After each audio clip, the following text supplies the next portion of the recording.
There we go. I have to put this slide up first.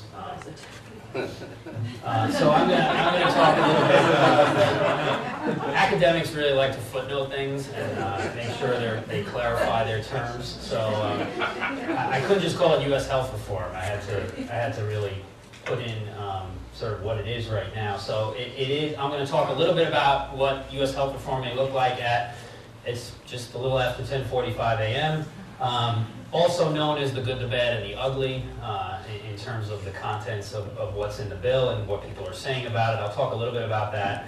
And I guess some people would say it might also be called the also known as the bill that a handful of senators gave us. That, what's being considered right now is largely the bill that came out of the Senate Finance Committee with some tweaks here and there. But it's essentially been the same bill in the key strokes of it since September or October.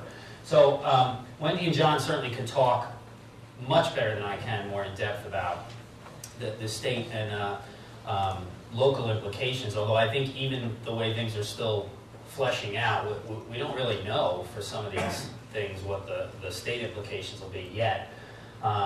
Courtney was saying I had to go back last night and this morning and take out all my Medicare expansion discussion, thanks to Joe Lieberman, because I had all these great points I wanted to make about Medicare expansion, and then I got on read AP last night or the day before, and I said, well, I guess I have to take all that stuff out. So I'll talk for a few minutes just about sort of the broad strokes of this, and then maybe end with what I see as some implications, maybe on a big picture level for states, and then sort of let certainly Wendy and John really get into the nitty-gritty. I guess this is also another sort of thing. We wanted healthcare reform for a long time. We're going to get reform, at least Part A or 1A. I think this is really, as others have said, only the start. This is largely a bill to provide insurance to people, as others have said. It's not really a bill that's going to necessarily do a lot to control costs, control inflation in the system, and so we just have to keep that in mind. It's a bill, and so it's a great thing to be able to put something in place that's going to be able to provide somewhere upwards of 31 million people with health insurance, probably over a 10-year period. We're talking right now about a bill that would expand Medicaid across the country, although there's rumblings. I was listening this morning to C-SPAN, and there's some rumblings that even the Medicaid expansion might be on the chopping block. So I will talk about that, but stay tuned. There were a few people on C-SPAN who were sort of saying that was starting to come up in some of the discussions. We're looking right now at, sorry, this is feedback. We're looking now, obviously, no longer at a public option, and we're not looking even at an expansion of Medicare back to individuals over 55. What we're looking at now to ensure many of these 30 million will be the creation of industry-run national insurance programs that will be overseen by the Office of Personnel Management, the same group that oversees the federal health insurance coverage. And there's really not a lot more detail right now about it. This is an idea that just sort of came out through the compromise in the last week. So I'll give a few of my own thoughts, I guess, on what might be thinking about with this, what some of the issues are. But it's hard to really speculate more when we really don't know what these things might look like, other than that they'll be overseen by the federal government. But they're going to have to be put through state-run exchanges, because in the Senate bill, the healthcare exchanges really are going to be managed by the states. At least according to CBO, although unless anyone has any new information, the new scoring hasn't come out. We're all waiting for the scoring of the present bill. But the bill we have on the Senate side seems to be a bill that's going to reduce deficits over 10 years. But it's really silent on the inflationary effects. And even CBO has come out and said, we cannot estimate whether health insurance premiums, for example, will go down under this kind of legislation, will go up. Because that's much harder to predict with any kind of certainty. So I'm going to talk a little bit about that, because we really don't know. And in fact, the Department of Health and Human Services came out last week when they were talking about the Medicare expansion, and said, well, if you expand Medicare back to 55, this will actually drive inflation up for at least the short term. Now that we don't have Medicare expansion anymore, that piece of it may be out of the picture. But So deficit reducing is fine, but the real problem right now in healthcare, other than the insurance issue, is the cost issue. And then what we're going to have in this bill, if you're an academic, I guess you love this, but just what I would call every gimmick, every idea you could imagine that will be potentially pilot tested or put into a demonstration project. And I'll talk a little bit about that. It doesn't surprise me. I figured all along that dealing with the implementation part of things is not something Congress was going to be prepared to do. There's an argument to be made. For example, Wendy wrote a piece in the New Yorker this week about how testing things is great. I think that's fine up to a certain point, but the bill doesn't really deal a lot with implementation. It presents ideas for testing different implementation approaches, but I'll talk for a couple of minutes about some of the issues there. So here's the good, I think. To me, this is sort of unequivocal. You're going to have an expansion of the people who have insurance in this country, largely through subsidies. Most of the bill's spending is around subsidies, up to the Senate version. Oh, and I should say that this is something I sort of heard just by, watching TV and the internet last night. A couple of people saying that, floating the idea that whatever comes out of the Senate could be just green-lighted by the House without even a conference committee. Could just be signed off on. Because the argument is that the coalition in the Senate is so fragile right now that, and the need to get something for the State of the Union may actually mean that the House just signs off on whatever comes out of the Senate. And thinking about that, I think that there's a fair chance that could be a reasonable thing that might happen. So I'm going to focus on the Senate bill, because I think that's the bill we're going to have. I've always thought all along, personally, that that's the bill we're going to have. The House all along has sort of waited at key points strategically to see what the Senate Finance Committee was going to come up with. They've aligned many aspects of their bill with the Senate bill. Obviously, they have a public option, but so this is interesting to think about. So I'm going to focus on the Senate. So on the Senate version, we're talking about subsidies and insurance exchanges as the main vehicles for expanding the number of insured. The Senate subsidies for individuals are less than in the House bill. However, they're still a good start in terms of the kinds of support. So the subsidies right now are pretty much in the Senate bill going to be 2 to 10% of the total premium cost based on income. So it'll be sliding. So based on your income, you'll only have to pay anywhere between 2 and 10% of the premium for whatever the silver plan, a certain level plan within the exchange. Now that's pretty generous. But the issue is, again, the main issue is how much are these plans going to cost, okay? And this is what we saw a little bit in Massachusetts. If there aren't enough devices to control the cost of the insurance plans that are offered through the exchange, even the cost of a 2 to 10% premium for many poor individuals in this country might be too much, and they may prefer to, at least at the beginning, pay the penalty, which in the Senate version for individuals, the penalty would be $750. For families of 4, I think it would be $2,250. So we need to watch this because it's not just what kind of premium credits are going to be offered. It's very much how much the exchange is going to be able to hold down the price of plans. And I don't think the bill deals very much with this. And I think, again, we're going to be relying on sort of this competitive model to try and make sure that we have reasonably priced plans. Either way, though, it's a good start because we do have support for a lot of individuals, lower socioeconomic status, to have the ability to get subsidized to purchase health insurance. The insurance exchanges under the Senate bill will be state-run by and large. That's a little different from the House bill. The House bill, I think, was going to create sort of a national sort of exchange, whereas the exchanges in the Senate version are going to be state-run. So I think we're setting up some federalism issues and some issues between state and federal governments that'll be interesting as this moves forward. The state's going to have a lot of responsibilities with these exchanges to be able to manage them, to be able to make sure there's competitive pricing, enough plans, and so the extent to which that interacts with what the federal responsibility is, I think it could be set up some interesting dynamics down the road. The plan right now is deficit reducing largely through Medicare cuts. Okay, the Medicare cuts are coming about through cuts in disproportionate share hospital payments. As the assumption in the bill is that as the rates of uninsurance go down, states or hospitals are going to lose, the DSH payments that they've gotten. And for New York State, that has big implications. I was looking yesterday.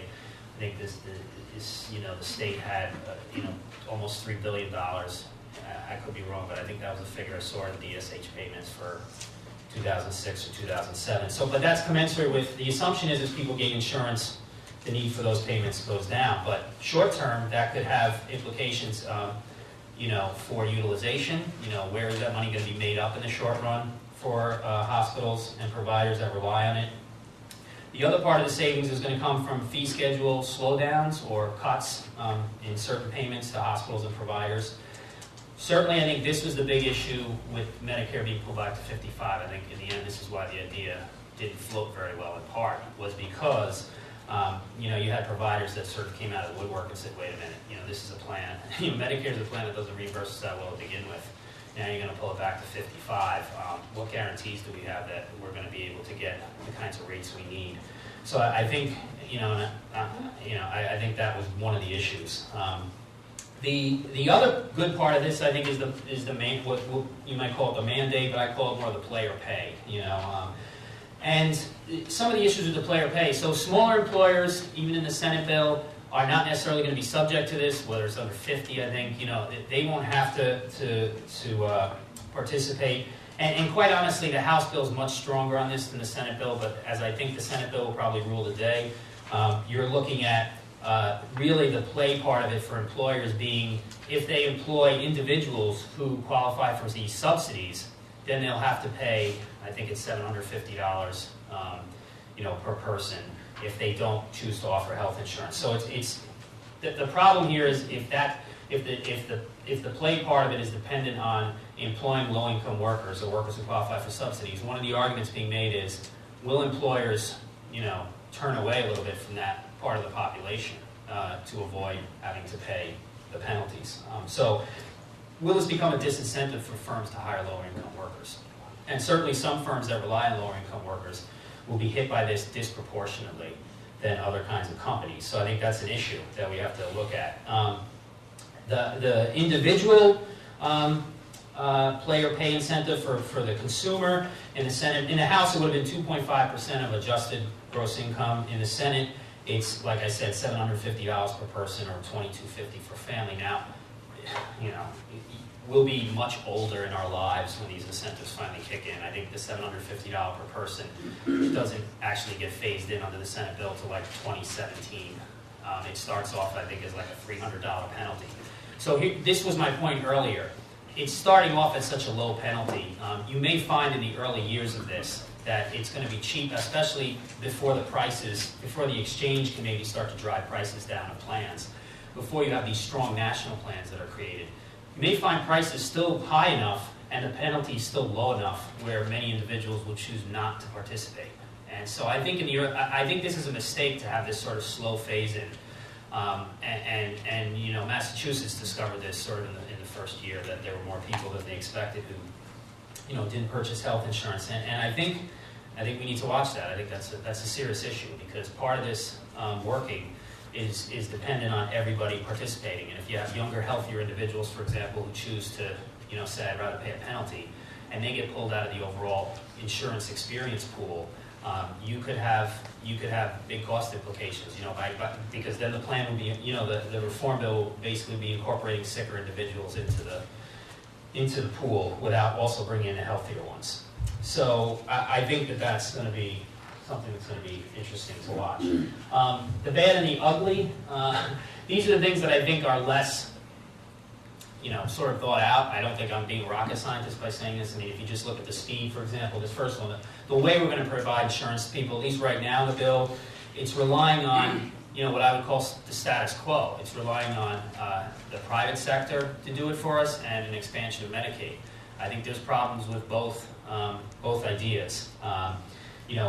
Expanding Medicaid, obviously, Wendy and John will talk more about that, but that has implications for the states, and the states having to raise funds to be able to match and to be able to provide their share. And I'll talk about that in a few minutes, but, And there's other issues involved with expanding Medicaid that Courtney alluded to at the beginning. The administrative role that states are going to have, with a tremendously bigger Medicaid program. So that's going to be one thing to sort of watch. And I think the issue with the private sector is, it's many people talk about it. It's not me saying it for the first time, but it's a different incentive that the private sector plays to. So the idea that profit has to be at least made in some small form, or at least plans that don't lose money. There's the administrative costs will tend to be higher in plans that are run by the private sector. And the thing that I wonder about is that this is going to have to become attractive enough to get insurance companies to want to do it and want to have it as a major part of their business. And so to make it attractive we're going to have to think of ways to get insurance companies involved. And yeah, they're going to be excited to get all this new business, but it's going to come at a price. And so and it's not to say there's not some good aspects about having the private sector maybe do some of this, but I'm concerned it's an idea that sort of maybe it's been thought out more than I know behind the scenes, but it certainly is one that's come around pretty fast. So too slow a phase in. I don't need to say much. I mean, we're not talking about Medicaid expansion, states being required to expand Medicaid programs under the Senate bill until I think 2014. They have the option of starting in 2011. We'll see how many states take that option. But 2014 is a long way away. It's 5 years from now. I mean, if this is such a great idea, we need to start it tomorrow. We need to start it next year. Okay? I understand all the reasons why we have a slow phase in, but really, we're talking about between the subsidies and between the penalties that have to be paid and between the expansion of insurance, we're probably looking, at 5 or 6 years before we even start absorbing some of this 30 million individuals.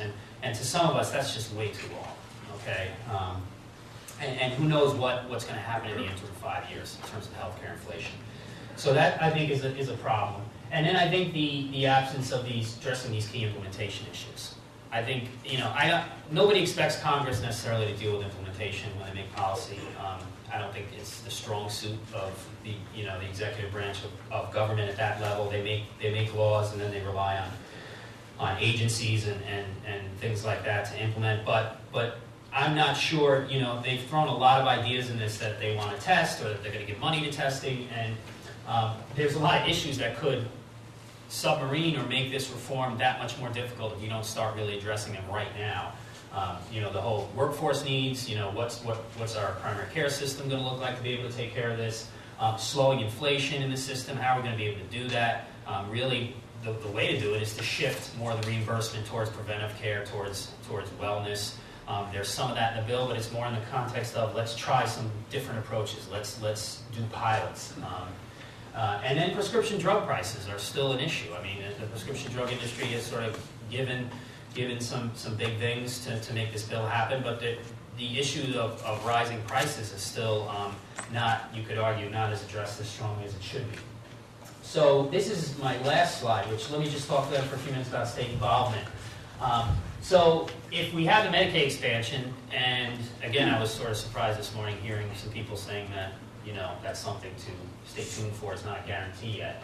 The state's going to have to be a funder, and the states are going to have to pony up new dollars to do this. And in states like New York, with good solid Medicaid programs that are already strained to the limit and already have a lot of funded mandates put on them, this could be a real problem. Now, in the Senate bill, the feds are going to pay for much of this expansion. They're going to pay a large share of it, not as much as in the House bill, for a certain number of years. So they're going to pay for, basically, they're going to pay the states to expand for a while. But looking down 5, 6, 7 years after Medicaid gets expanded, I mean, I'm not sure if I was a betting man, I would bet that the feds would be continuing that sort of generosity forever.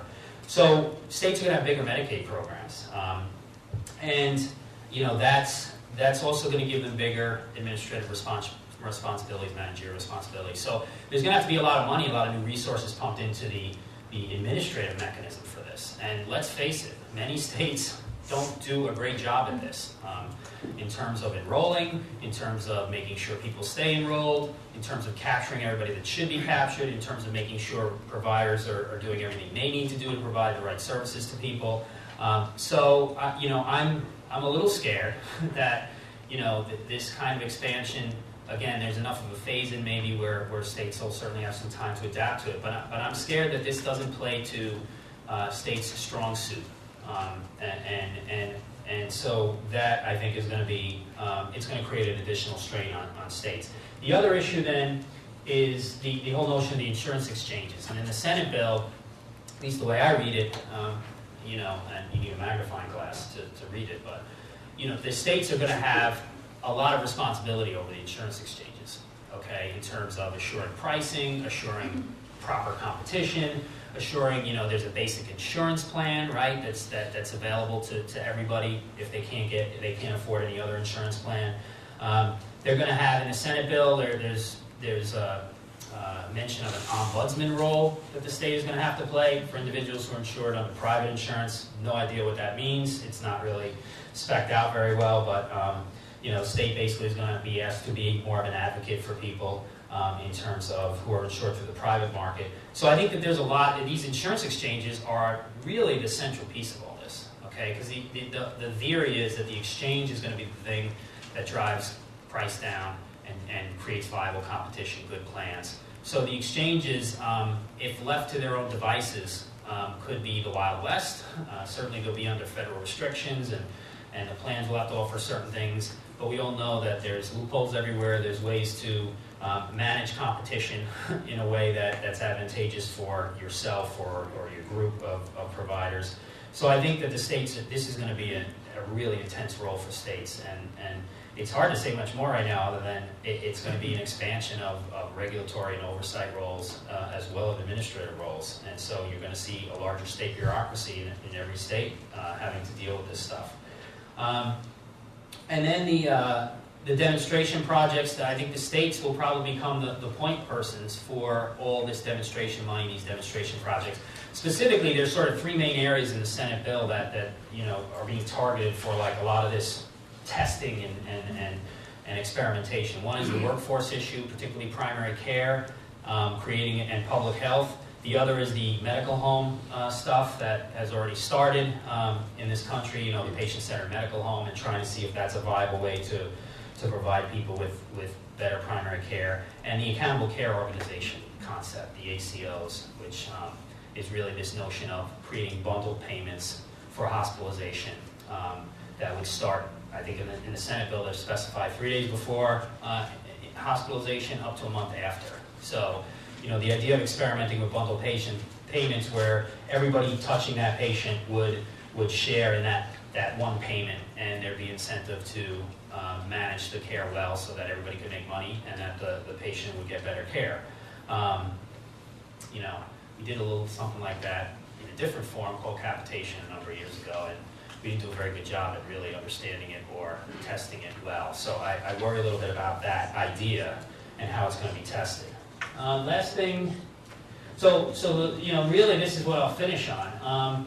I think the bill is going to get passed. If you read it, it really passes the buck on a lot of things. And it's going to be a bill that I think has a heavy decentralization role and asks the states to do an awful lot. And so I think that the question here is, you know, just like you have a Medicaid program that looks like a patchwork across the country, and states take very different approaches to how they deal with public insurance. The danger is between the exchanges, between the national health plans, you know, are we going to get sort of a quilt, and will that produce inequities, will that produce differences across the country in terms of access to care? So I think that's sort of the big picture question that I think we have to ask at the end of all this. So I'm going to stop there and turn it over to Wendy.